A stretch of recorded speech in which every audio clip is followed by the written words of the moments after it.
In this video, we will look at a few problems on equilibrium that we did not have chance to discuss in our previous video. These include a ladder problem, a non-uniform beam problem, and balancing masses problem. Problem 1. A ladder with length 10 meters, so that is this ladder right here, and mass 35 kg, leans against a smooth wall, meaning there is no friction between the wall and the ladder. The ladder's upper end is at height 7 meters above the floor, so this is the floor on which the ladder is supported. The ladder's center of mass is at 10/3 meters from its lower end along the ladder, so that's right there. 10/3 meters is that distance right there.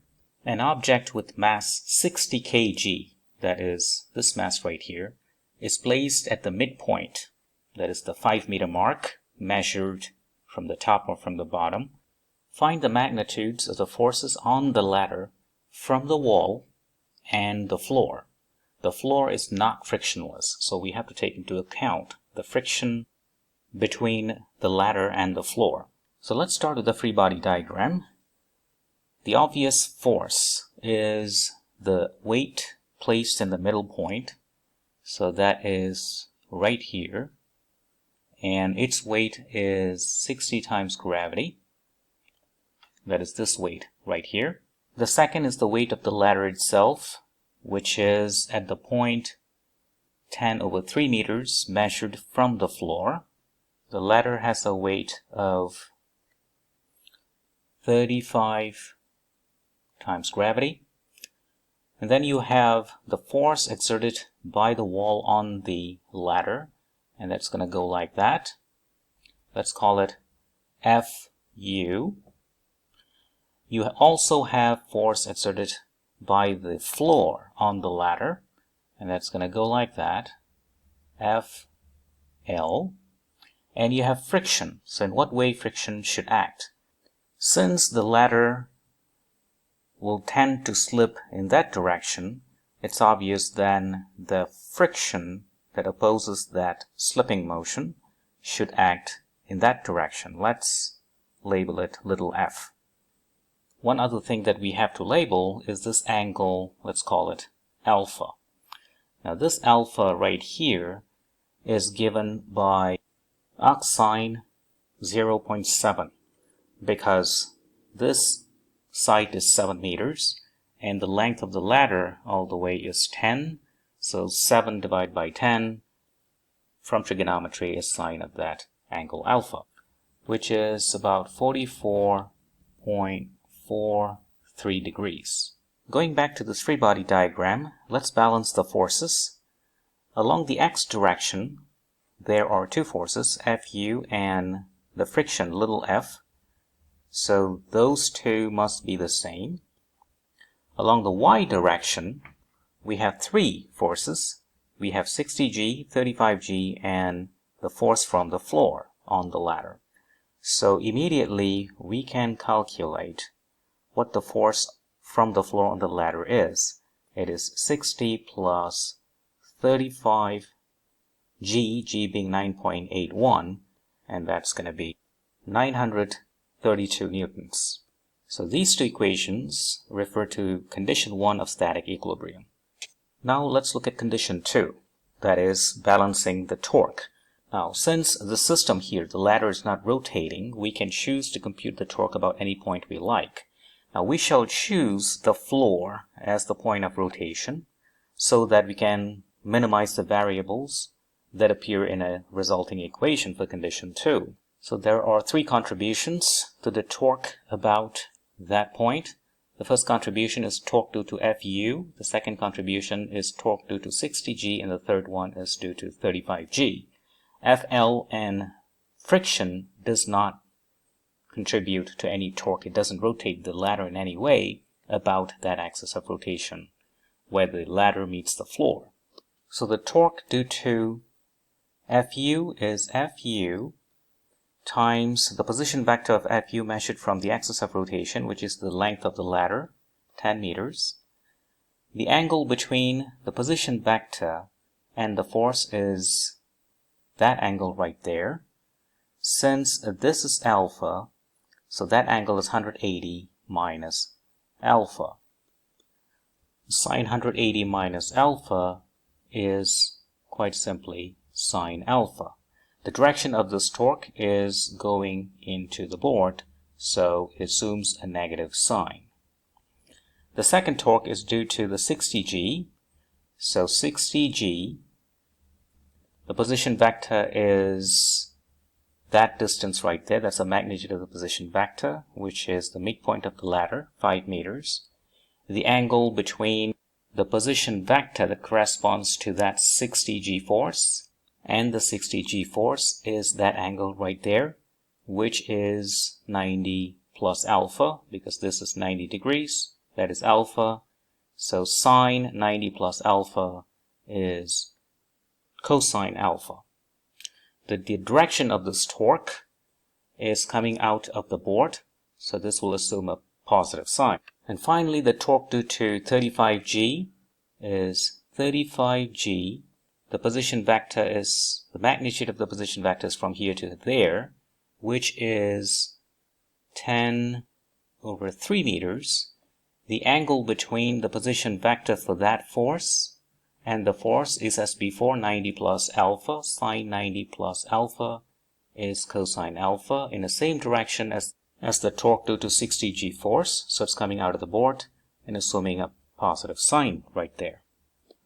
So adding these three terms, this is a minus term, this is a plus term, and it's a plus term, and equating them to 0, because there is no net torque acting on the ladder, we can solve for Fu, because we know what alpha is. Alpha is 44.43.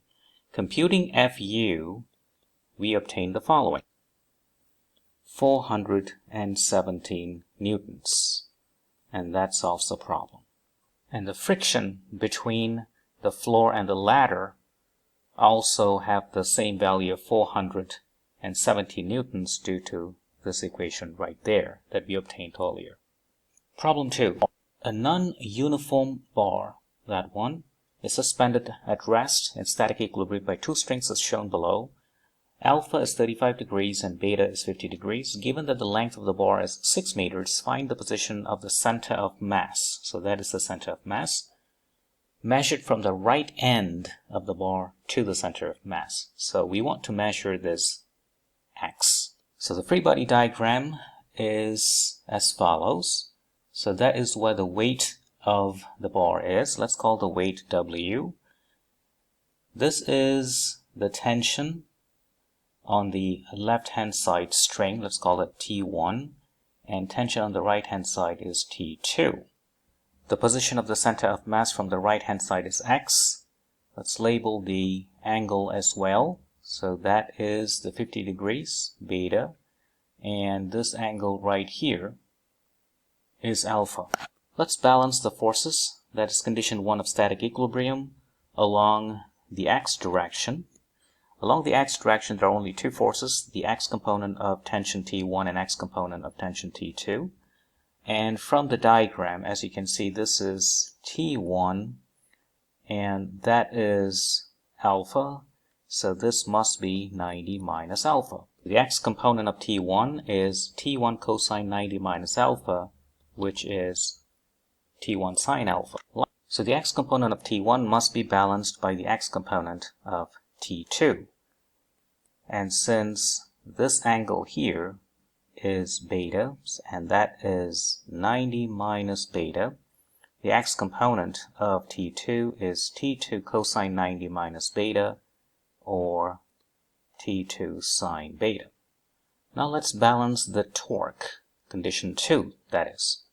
Now we can compute the torque about the center of mass point, so that we can eliminate W from our equation. The torque due to T1 about that point right there is T1 times that distance, which is the position vector of T1 measured from the axis of rotation, and that we know it is quite simply 6 minus x. 6 is the length of the entire bar, And the angle between the position vector and T1 is this angle right there, which is 90 minus alpha. So sine 90 minus alpha, which is just cosine alpha.